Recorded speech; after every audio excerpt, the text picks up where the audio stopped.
the greatest threat is to the church in our generation?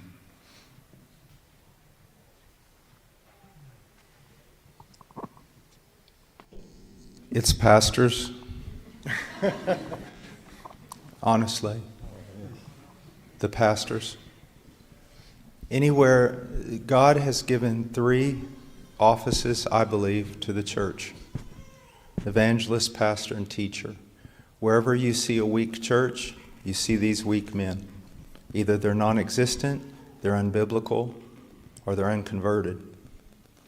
And all this talk about the judgment on our country because of its immoralities and everything else, never forget, judgment always begins with the household of God.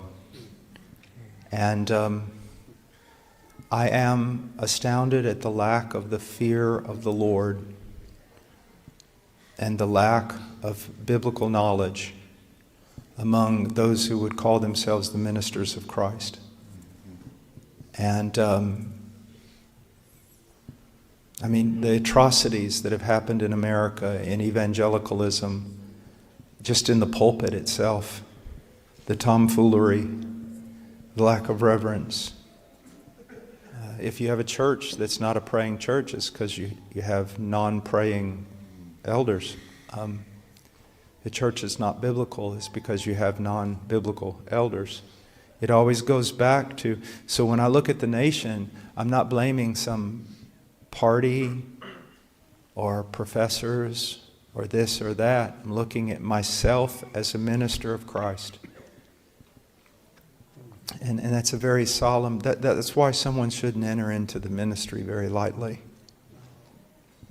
And you know, we could say all kinds of other things, but it all does come back to that. We could say liberalism, which is true. We could say even a greater, more dangerous thing that's a secret, hidden liberalism is when men affirm that the Bible is inerrant, but their whole ministry is nothing but pragmatism. All you young men need to understand something. All this talk about reformation the last 15 years, the reformers didn't want to be reformers. They just wanted to be biblical, number one. Number two, you're not reformed simply because you've adopted an academic view of some sort of sovereign grace soteriology.